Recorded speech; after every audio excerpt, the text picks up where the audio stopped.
At my acting class, my teacher said, "Can you cry like your mother died?" Why would I do that?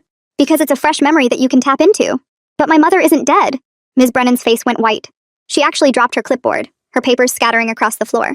Oh dear heavens, did no one tell you? Tell me what? My voice came out small. The other students had gone completely silent. Even Tyler, who never stopped talking, was frozen mid-joke.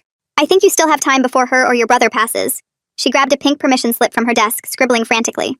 Here's a permission slip so you can go to the main office. Immediately. My brother? Go, sweetie. Quickly. Every second counts. I jumped off the stage, nearly tripping over my own feet, grabbed the slip from her trembling hand. Her eyes were wet with tears as she squeezed my shoulder. I ran through the hallways and burst into the main office. Mrs. Sazama, the secretary, looked up with red, swollen eyes. Mascara streaked down her cheeks. She'd been crying hard. Oh, Melissa. Her voice cracked.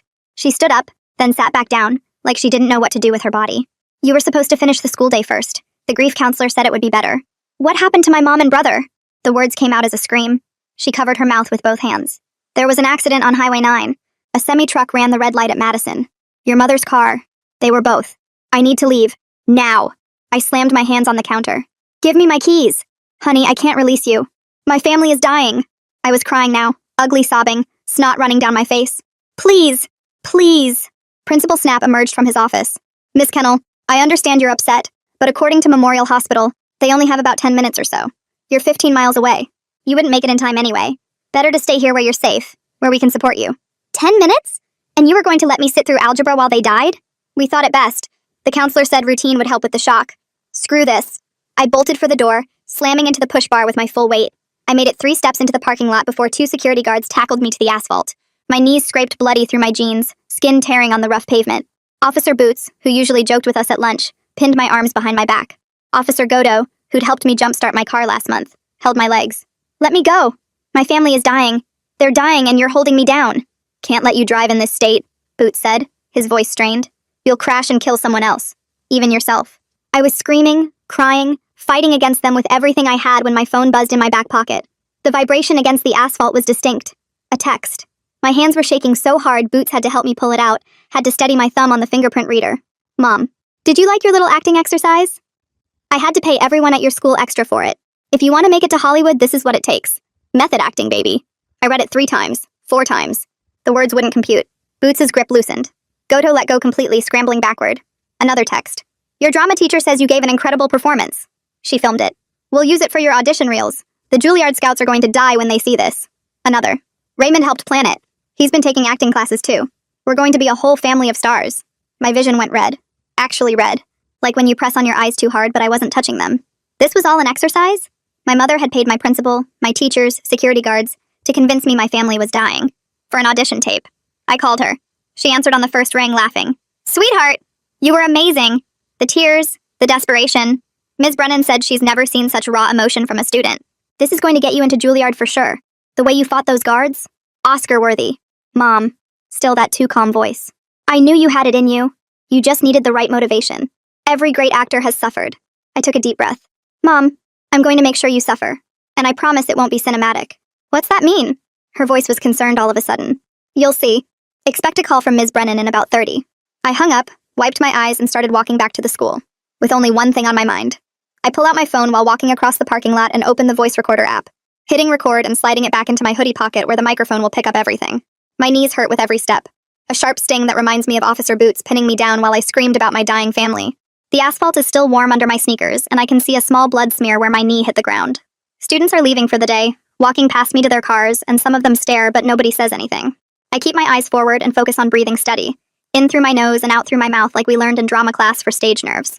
The main entrance doors are propped open, and I walk through them without looking at anyone, heading straight for the drama wing. The hallway smells like floor cleaner, and that weird cafeteria smell that never quite goes away. My hands are shaking but not from crying anymore. It's something colder now, something that makes my jaw tight and my thoughts sharp. I stop outside the drama room door and press my back against the wall, taking 3 long breaths while I check that my phone is still recording. The red timer is counting up in seconds. I open my texts and start a new recording on a different app as backup, setting today's date and time in the file name so there's no question about when this happened. Through the small window in the door, I can see Ms. Brennan on her hands and knees picking up papers from when she dropped her clipboard. She keeps stopping to wipe her eyes with the back of her hand. Part of me feels bad for her, but a bigger part remembers her crying face when she told me my family was dying, how good she was at pretending, how she must have practiced. I push the door open and she jumps so hard she drops the papers again. Her face goes white when she sees me standing there. She stammers something about thinking I went to the office and her voice cracks on the last word. I keep my voice level and ask her directly how much my mother paid her to do this. She opens her mouth but nothing comes out at first. Then she admits it was $300. The words come out quiet and I have to ask her to repeat it louder for the recording. She says $300 again and starts talking fast about supporting my artistic development and how method acting requires real emotion, and this was supposed to help me access authentic feelings for auditions. Her hands are shaking while she talks and she keeps glancing at the door like she wants to run. I notice movement in the hallway and turn to see Tyler and 2 other students from class watching us through the window with huge eyes. They're whispering to each other and pointing. When they see me looking, they scatter like roaches when you turn on a light, practically running down the hall. The whole building must know what happened by now. Everyone saw me get tackled by security guards while sobbing about my dead family. Everyone knows it was fake. Their fear when I caught them watching tells me something important, though. It tells me they know what happened to me wasn't normal or okay no matter how my mother tries to spin it.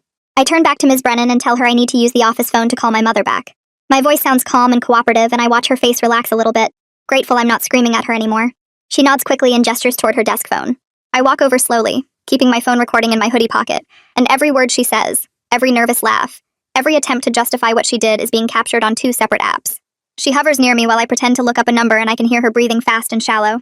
As soon as she turns to pick up more papers, I slip out of the room into the empty hallway.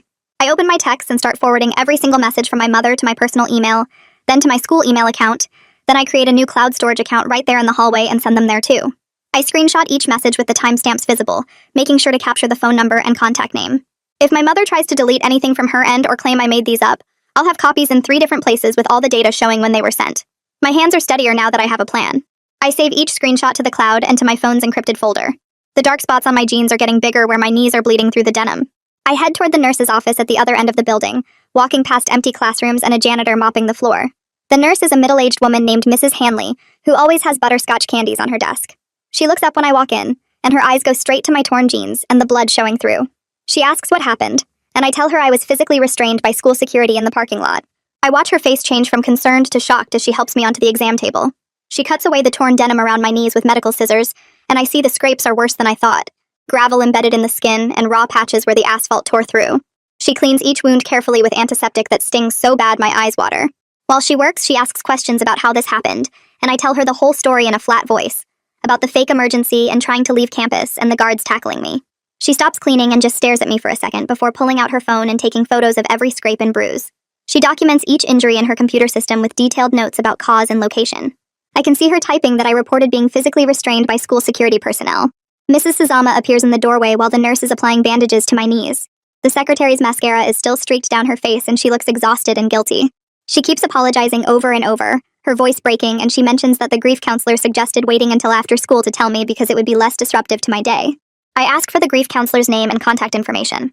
Mrs. Suzama writes it down on a pink post-it note with shaking hands, and I fold it carefully and put it in my pocket. Another piece of evidence showing how many people were involved in planning this. The nurse finishes with my knees and I thank her, then head straight for the main office. I walk into Principal Snap's office without knocking. He looks up from his computer and his jaw tightens when he sees me. I tell him I need him to write an official incident report about what happened today. He leans back in his big leather chair and says he needs to review the situation with the district before filing any paperwork. His eyes won't meet mine, and I can tell he's already thinking about how to cover his own involvement in this. I pull out my phone and hold it up where he can see it clearly. I tell him I'm prepared to contact outside authorities if the school won't document what happened. He shifts in his seat and starts talking about proper procedures and how these things take time. I give him until tomorrow morning to file the report. His jaw tightens, but he doesn't argue. Just nods slowly and says he'll see what he can do.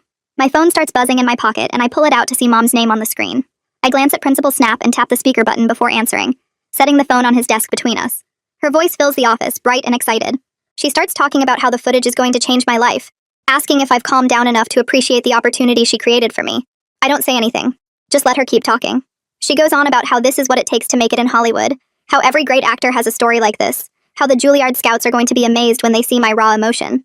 Principal Snap shifts in his chair, and his face changes from defensive to something else as he listens. His eyes get wider and he looks down at his desk. Mom asks if I'm still there and I make a small sound so she keeps going. She mentions the payment again, says it was worth every penny to see me finally tap into real feeling. Principal Snap's jaw drops slightly, and he stares at the phone like it might bite him. When she finally stops talking, I tell her I have to go and hang up. The silence in the office feels heavy and thick. I turn to Principal Snap and ask him directly if he has a copy of the video Ms. Brennan filmed. He opens his mouth then closes it, looking trapped. After a long pause, he admits that Ms. Brennan sent it to the school's shared drive for educational purposes. I keep my voice steady and tell him I want a copy for my own records, that I need it for my audition materials. His whole body relaxes a little, probably relieved I'm not threatening to sue him right this second. He nods quickly and says he'll have Miss Brennan send me the file right away. He picks up his desk phone and makes a quick call, speaking in a low voice to someone on the other end. I watch his hands shake slightly as he hangs up. He tells me I should get the file within a few minutes and I thank him, standing up to leave his office. I walk down the empty hallway toward the main entrance, my phone clutched in my hand. 20 minutes pass while I sit on a bench near the front doors, and then my phone buzzes with an airdrop notification from Ms. Brennan's school iPad. The file name shows up on my screen, and it makes my stomach turn. I tap accept and watch the progress bar fill up. The video file is 3 minutes and 47 seconds of my complete breakdown, labeled with my full name and the words method acting exercise. As soon as the transfer finishes, I open my cloud storage app and start uploading the file to 3 different services. Google Drive first, then Dropbox, then iCloud. I watch each upload complete, the progress bars turning green one by one. The file exists in 4 places now, not just one. If anyone tries to delete it or claim I made it up, I have copies with timestamps and metadata that prove when and where it came from. I open the video file properties on my phone and start taking screenshots of everything. The creation date shows today's date and the exact time Ms. Brennan filmed it. The device information lists her school iPad. The file size, the resolution, her name as the creator. Every piece of data that proves this video is real and shows exactly who made it. I save each screenshot to all 3 cloud accounts, building a trail of evidence that can't be easily erased or explained away. My hands are steadier now that I have a plan and proof. The final bell rings and students start pouring out of classrooms into the hallways. I stand up from the bench and walk toward the exit, keeping my eyes forward. Other students stare at me as they pass, some whispering to each other. I ignore all of them and push through the front doors into the parking lot. Officer Boots is standing near the security booth and he tries to catch my eye as I walk past. Maybe he wants to apologize or explain himself. I keep walking without looking at him. I need to get out of here before anyone tries to stop me again, or convince me that what happened was somehow acceptable or normal. My car is parked in the back row and I unlock it with shaking hands, sliding into the driver's seat and locking the doors immediately. I sit there for a minute just breathing, watching other students get into their cars and drive away. Then I start the engine and leave the parking lot heading home. That evening, I sit at my desk in my bedroom with my laptop open. I create a new document and title it Timeline, then start writing down every single event from this morning. I note what time Ms. Brennan made the announcement in drama class, when I ran to the main office, when Mrs. Sazama told me about the fake accident. I write down when security tackled me in the parking lot and exactly what they said. I record when the text from Mom arrived and what each one said. Every detail I can remember gets added to the document with approximate times. When I finish the timeline, I save it to my cloud storage and make a backup copy on a USB drive. Then I open a new browser tab and search for juvenile civil rights attorneys in my area. Several law firms come up in the results and I click through their websites, reading about their experience with student rights cases. I find 3 that look promising and draft an email explaining my situation. I keep it brief but specific, mentioning potential emotional abuse and false imprisonment by school officials. I attach the timeline document and send the email to all 3 firms, then close my laptop and stare at the ceiling for a while. I pick up my phone and search for the CPS hotline number on the state website. My finger hovers over the call button for a full minute before I finally tap it. The phone rings twice before someone answers. A woman's voice asks how she can help and I take a deep breath. My voice shakes as I explain that my mother deliberately traumatized me as part of forcing me into an acting career I'm not even sure I want anymore. The intake worker asks careful questions about whether I feel safe at home, whether there's been any physical abuse. I tell her about the emotional manipulation and the way my mother paid people to make me believe my family was dying. I explain about the video and the texts and the whole planned scenario. She listens quietly and I can hear her typing on a keyboard. She tells me she's opening a case file and a caseworker will contact me within 48 hours. She asks for my contact information and address, then thanks me for calling and reminds me the hotline is available anytime if I need to talk again. After we hang up, I feel exhausted and wired at the same time. Like I just ran a marathon, but my brain won't stop racing. My mother comes home around 8 p.m. and I hear the front door open downstairs. She calls my name in a cheerful voice and I don't answer. Her footsteps come up the stairs and she knocks on my bedroom door, then walks in without waiting for a response. She's carrying takeout bags from my favorite restaurant and sets them on my desk. She asks if I've started editing the video footage yet, like this is just a normal day and nothing bad happened. I look at her and tell her quietly that what she did was wrong, that she hurt me badly. I say I need her to stop pushing me toward Juilliard and let me make my own choices. She laughs and waves her hand like I'm being silly. She says I'm being overly sensitive and that every great actor has origin stories like this, that I'll thank her someday when I'm famous. She mentions other actors who went through difficult training and how it made them better performers. I feel something harden inside my chest, like ice forming around my heart. I tell her I'm not hungry and ask her to leave my room. She looks confused and hurt, but takes the takeout bags and goes back downstairs. I lock my door behind her and sit back down at my desk. Before bed, I check my email and find a new message from Principal Snap sent to all parents about today's events. The subject line says, Emergency Preparedness Update, and I open it with my jaw clenched. He writes about an emergency preparedness simulation exercise that exceeded intended parameters. The email praises the drama department's commitment to realistic scenario training while apologizing for any unintended distress caused to students and families. He makes it sound like a legitimate educational activity that just went slightly wrong, not a paid scheme to traumatize me for an audition video. I read the email 3 times, taking screenshots of every paragraph. I save the screenshots to my cloud storage and add notes about how he's already trying to reframe what happened. The anger burns hot in my chest again, but I force myself to stay calm and methodical. Evidence first, reaction later. The next morning, I wake up early and check my email before getting ready for school. One of the attorneys has responded, a woman named Janice Murray who specializes in student rights cases.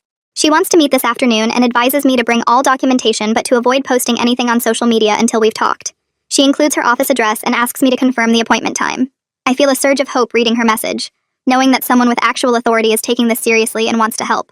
I reply confirming the meeting and spend the rest of the morning in my classes trying to pay attention to lectures, but mostly thinking about what I'll say to the attorney. I organize all my evidence files on my phone during lunch, making sure everything is easy to access and clearly labeled. By the time the final bell rings, I feel prepared and determined, ready to tell someone who can actually do something about what happened to me. The next day during lunch, I sit alone at a corner table picking at my sandwich when my phone buzzes with an unknown number. I almost ignore it, but something makes me answer. A man's voice comes through, tired but kind, introducing himself as Dustin Yu from Child Protective Services. He asks if I'm Melissa Kennel and if this is a good time to talk. I tell him yes, glancing around to make sure no one is listening. He explains he received my report and wants to schedule a home visit for tomorrow evening. He asks if I can have a parent present, and I say my mother will be there, though I'm not sure how cooperative she'll be. He says that's fine. He's used to difficult conversations, and his calm tone makes me feel like maybe someone actually understands how serious this is. After we hang up, I write down the appointment time in my phone's calendar and finish lunch feeling like the wheels are finally turning. Drama class that afternoon feels weird because Ms. Brennan keeps looking at me with this guilty expression. When the bell rings, she asks me to stay behind. The other students file out and she pulls a paper from her desk drawer. It's a media release form, she says, standard procedure for any video used in college applications. I take it and start reading. The form gives the school and my mother permanent rights to use the footage however they want, in any format, forever. I fold the paper carefully and tell her I need to think about it. Her face falls, but she nods. I walk out and head straight home, photographing every page of the form under good lighting before adding the photos to my evidence folder in the cloud. During 8th period, the intercom crackles and the secretary's voice asks me to report to the principal's office. My stomach drops, but I grab my bag and walk down the empty hallway. Principal Snap is sitting behind his desk when I enter. He tells me to close the door and sit down. He says I'm being suspended for 3 days for leaving campus without permission and assaulting security personnel during an emergency situation. My hands start shaking with rage, but I keep my voice level. I ask if he's seriously claiming I assaulted the 2 adult men who tackled me to the ground. He says the suspension will be noted in my record, unless I agree to accept it was a mutual misunderstanding. I stand up without responding and walk out, pulling out my phone before I'm even through the office door. I text Attorney Murray about this new development, and she responds within minutes asking me to forward all suspension paperwork immediately. The consultation happens that afternoon in her office downtown. Janice Murray is maybe 40 with short dark hair and sharp eyes that miss nothing. She listens to everything while taking notes on a legal pad. I show her my phone with all the texts, the video file, the timeline I created, the medical photos from the nurse. She reviews each piece of evidence carefully, asking questions about exact times and who said what. Finally, she looks up and tells me I have strong grounds for claims of intentional infliction of emotional distress, false imprisonment, and potential child abuse. She advises me not to sign anything the school gives me and warns that fighting this will be exhausting and public. I tell her I don't care how hard it gets. I'm not letting my mother or the school pretend this was acceptable. She nods and says we'll start with formal preservation letters to prevent evidence destruction. That evening, I'm doing homework when my phone buzzes with an Instagram message from someone named Marlon, who I vaguely recognize from the AV Club. He says he heard about what happened and wants to help preserve the video file and extract all the technical metadata the school might try to alter later. He explains he's been learning digital forensics and knows how to create certified copies with hash values that prove the files haven't been tampered with. I message back asking when we can meet. He suggests a coffee shop near school tomorrow after his club meeting. I agree and spend the rest of the evening feeling grateful that at least one person my age understands how serious this is. The next morning, I'm walking to my car in the parking lot when Officer Boots appears beside me. He asks if we can talk privately. I'm wary, but I follow him to the security office inside the building. He closes the door and tells me he feels terrible about restraining me. He says he was following Principal Snap's direct orders, but realizes now it was wrong. He offers to write a statement about what happened and what orders he received. I accept and watch him pull out notebook paper and start writing by hand. He fills 2 full pages with specific details about who said what and when, including the exact words Principal Snap used when ordering them to prevent me from leaving campus. He signs and dates it at the bottom, then hands it to me. I fold it carefully and put it in my bag, thanking him quietly before leaving for first period. After school, I drive to the police station downtown. The building smells like coffee and cleaning products.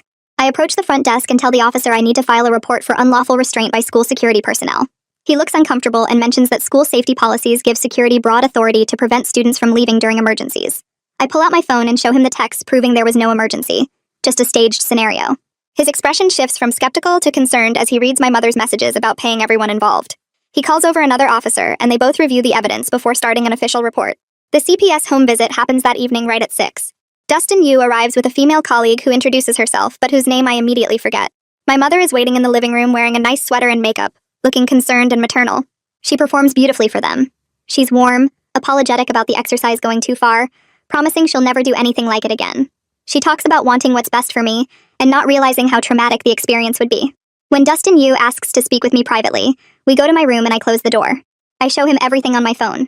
The texts, the video, the timeline, the evidence of payment. His face stays professionally neutral, but I see him taking detailed notes in a small notebook. When we finish, he thanks me and we go back downstairs.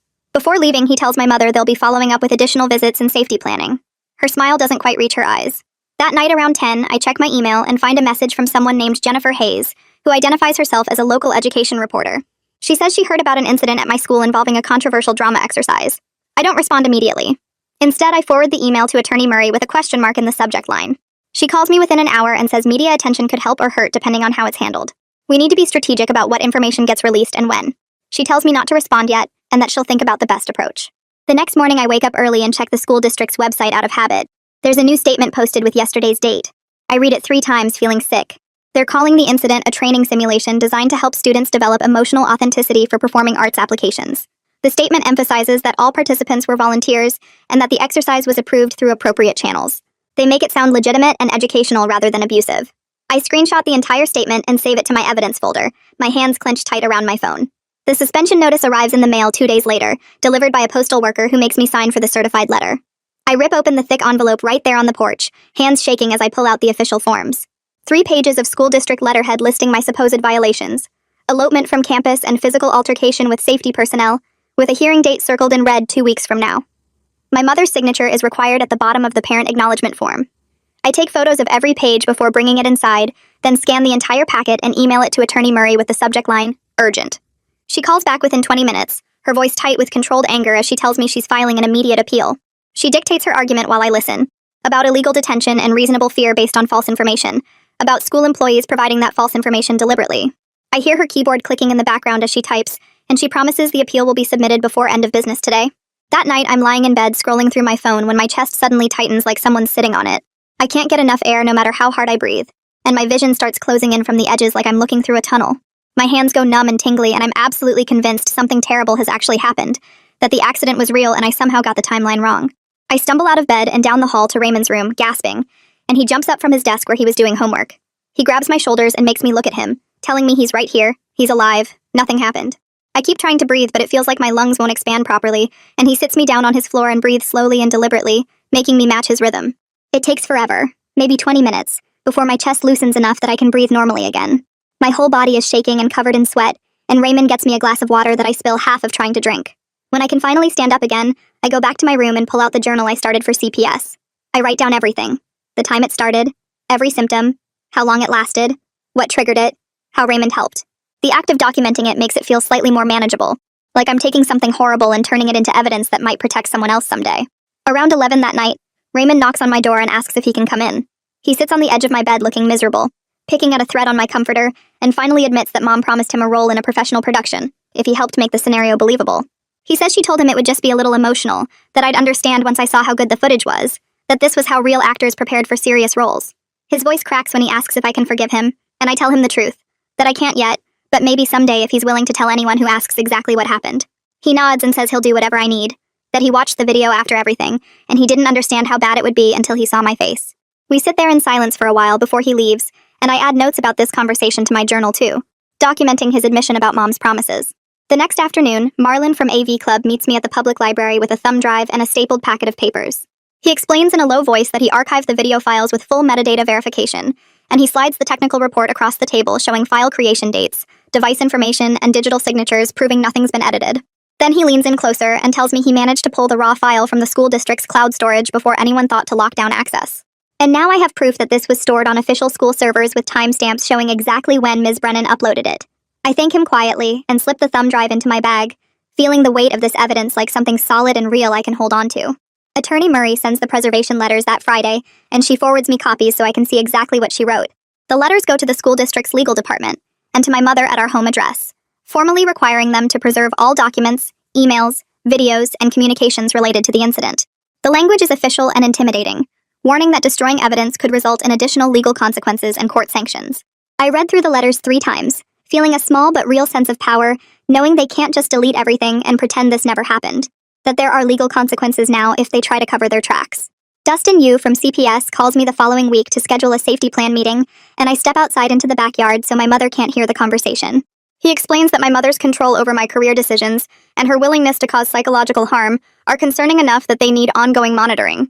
He asks directly if I feel safe living at home, and I tell him truthfully that I'm not physically afraid, but I don't trust her judgment anymore, that I can't predict what she'll do next. He says the safety plan will include mandatory counseling for both of us and clear boundaries about consent for any future acting opportunities, and I'll have to sign off on anything before it happens. Principal Snap calls me into his office 2 days before the suspension hearing, and I walk in with my phone already recording in my pocket. He's sitting behind his desk looking tired, and he slides a document across to me, saying he can lift the suspension immediately if I'll just sign this mutual non-disclosure agreement. I pick it up and read through it slowly, seeing the terms that would release the school from all liability, plus a media release letting them use the video for educational training purposes, plus a statement that I participated voluntarily in the exercise. I look up at him and say I need to discuss this with my attorney, watching his face fall when he realizes I have legal representation. He tries to argue that this is the simplest solution for everyone, but I'm already standing up and walking out, the recording safely captured on my phone. Jennifer Hayes emails me again that evening with a subject line that says, URGENTFOLLOWUP. She writes that she received an anonymous tip showing the school's official statement contradicts the actual video evidence and timeline, and she's asking if I'm willing to go on record with my version of events. I forward the entire email to Attorney Murray without responding, and she calls within the hour to set up an emergency meeting to discuss whether media exposure will help or hurt my case at this point. We meet at her office the next morning, and she walks me through the risks and benefits for over an hour, talking about public perception and legal strategy, and the fact that once this story is public, I can't take it back. I agree to do the interview with her present, and we call Jennifer Hayes right there from Attorney Murray's conference room to set it up. The interview happens that afternoon in the same conference room, with Jennifer Hayes setting up a recording device and opening her notebook. Attorney Murray sits beside me as I share selected materials, the text from my mother with the timestamps visible, the detailed timeline I created, the medical documentation of my scraped knees, and a 30-second clip from the video showing me screaming while being held down. Jennifer asks careful questions about whether I knew this was an exercise, whether anyone told me beforehand, whether I consented to being filmed, and I answer each one while Attorney Murray monitors to make sure I don't say anything that could hurt the legal case. For the first time since this started, I feel heard by someone who isn't being paid to listen, someone who's asking questions because she genuinely wants to understand what happened. The article publishes 2 days later on the local news website with a headline that reads, Local high school's method acting exercise raises questions about student consent and psychological safety. I read it 3 times, seeing my story laid out in careful journalistic language, seeing quotes from education experts questioning whether this type of scenario is ever appropriate for minors. The comment section explodes within hours, some people defending the school and calling me oversensitive, others horrified that adults would deliberately traumatize a teenager for an audition tape. I read the first 50 comments, watching strangers debate whether my trauma was justified, whether I should just get over it, whether my mother should lose custody, whether the school should be sued. My hands start shaking again and I disable all notifications on my phone, unable to handle any more strangers weighing in on the worst experience of my life. Around 7 that evening, the doorbell rings. I look through the peephole and see Ms. Brennan standing on my porch holding a bouquet of yellow flowers and what looks like an envelope. Mom's car isn't in the driveway. She's at some audition across town. I open the door but keep the chain lock on. Mrs. Brennan's eyes are red and puffy like she's been crying for hours. She asks if we can talk privately and promises she won't take much of my time. I unlock the chain and let her in. But before I do anything else, I pull out my phone and start a voice recording, keeping it in my hoodie pocket where she can't see. She sits on our couch and sets the flowers on the coffee table, then hands me the envelope with shaking hands. Inside is 3 pages of handwritten apology on floral stationery, her cursive neat and careful. She starts crying again and tells me she never meant to hurt me. She thought she was helping my career, giving me a real experience to draw from. Her voice cracks when she says she realizes now how wrong that was. Then she leans forward and says, if I could just move forward from this whole thing, she'd be willing to write me the most amazing recommendation letter for Juilliard. She says she still has connections there and her word carries weight. I thank her for the apology but don't promise anything about moving forward or dropping anything. She leaves 20 minutes later looking disappointed.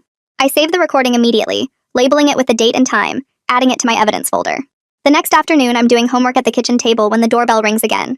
This time it's Dustin Yu from CPS with a woman he introduces as his colleague, Ms. Sue Park.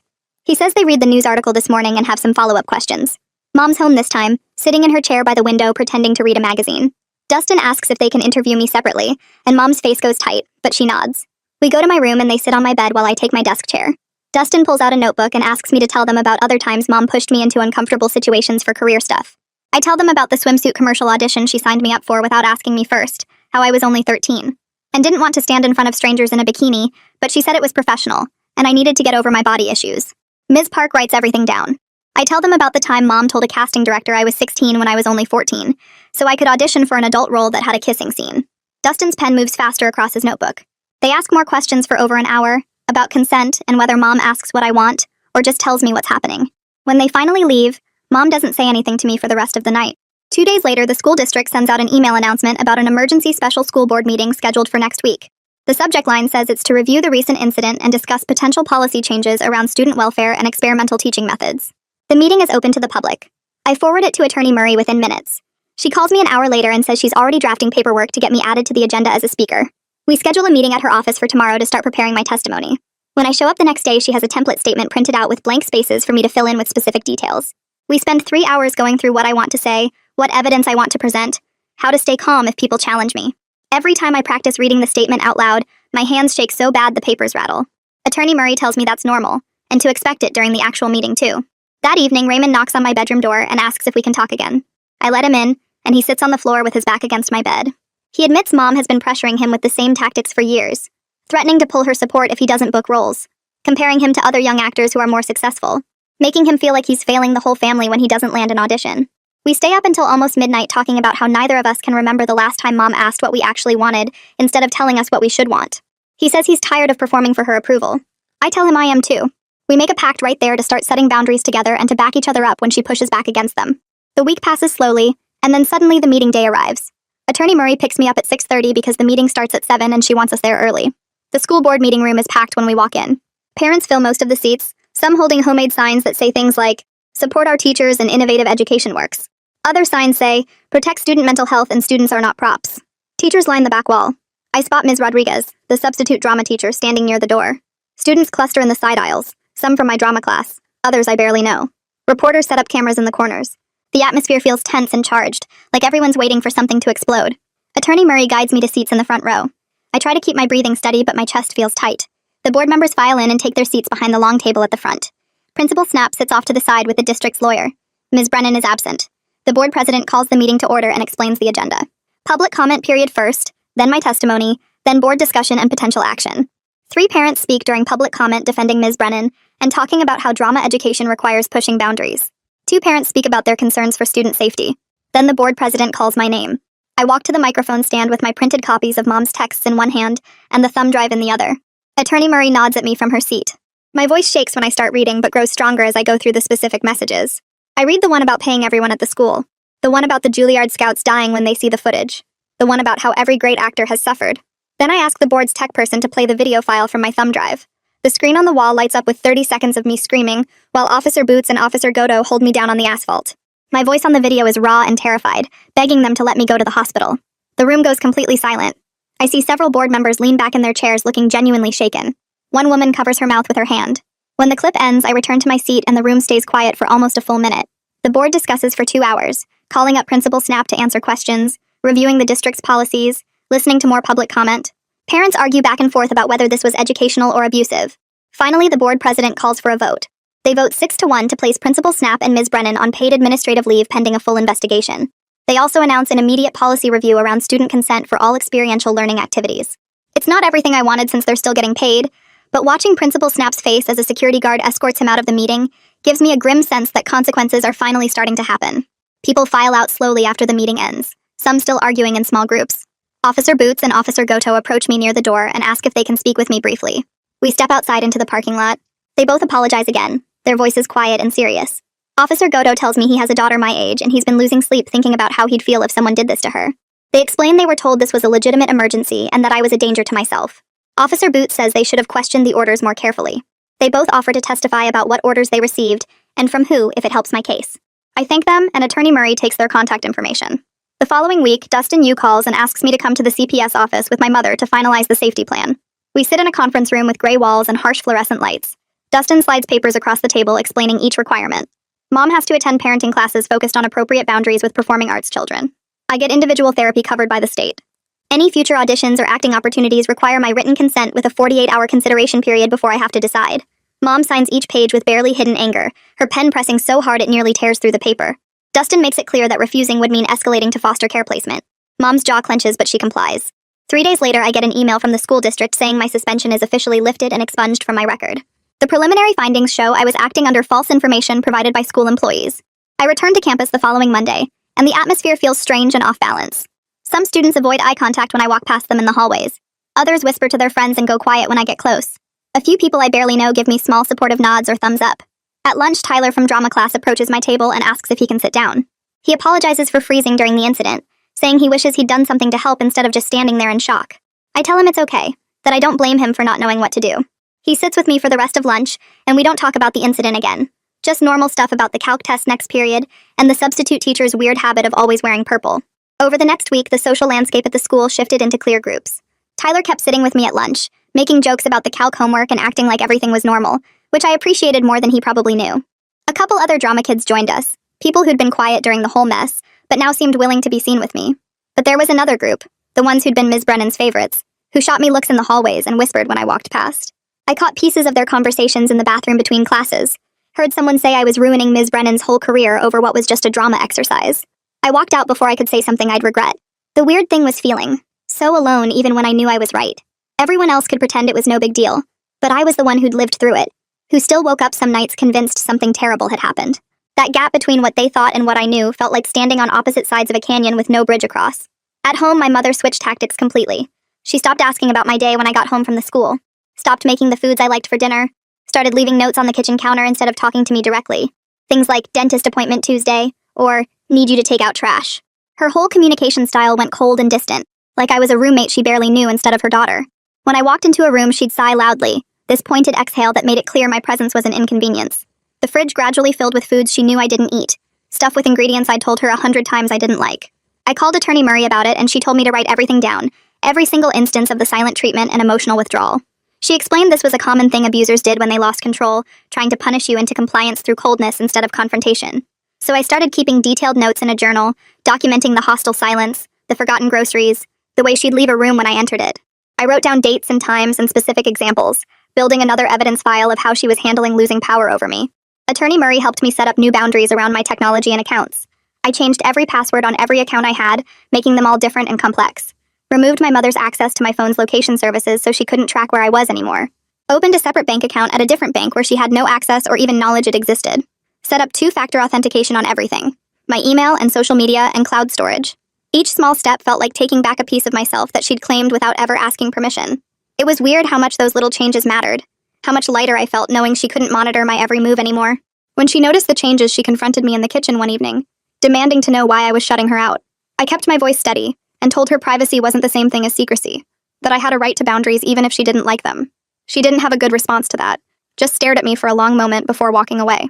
The substitute drama teacher started the following week. Mrs. Rodriguez introduced herself to the class on Monday morning, a woman in her 40s with short gray hair and a calm, steady presence. She told us right away that all activities would be clearly explained in advance, that we'd have opt-out options for anything emotionally heavy, and that consent was going to be a core value in her classroom. The room did feel safer after that, but there was this bittersweet sadness underneath it, knowing I couldn't trust this space the way I used to. I caught myself checking the exits during class, keeping my phone in my pocket instead of in my bag, unable to fully relax even though Ms. Brennan was gone. The damage was already done, the trust already broken, and having a better teacher now didn't erase what had happened here. Jennifer Hayes published her follow-up article about a week later. This one focused on the school district's policy review process, interviewing education psychologists and child welfare experts about appropriate boundaries in teaching.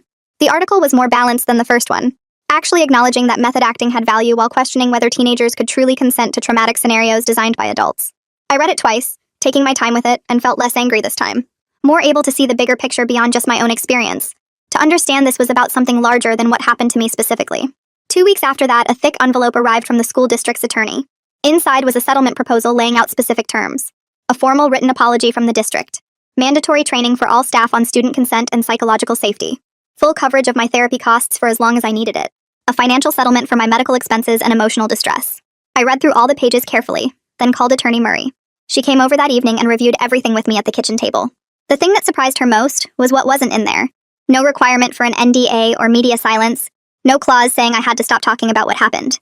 She said it was surprisingly reasonable for a school district, that they were actually acknowledging wrongdoing instead of just trying to make the problem go away quietly. I told Attorney Murray I'd only accept if there was absolutely no requirement that I stay quiet or pretend any of this was acceptable. She called the district's attorney the next day and negotiated back and forth. They agreed to my terms. I could keep speaking publicly about my experience. The video remained my property. They acknowledged in writing that the exercise violated their own policies around student welfare. When I signed the papers, I felt like I'd held onto my principles while still getting real accountability, which seemed like the best outcome I could hope for. A few days later, Ms. Brennan's personal apology letter showed up in the mail. 3 pages of handwritten explanation about how she got swept up in my mother's vision, how she didn't stop to question whether the exercise was appropriate for a minor, how she should have protected me as her student.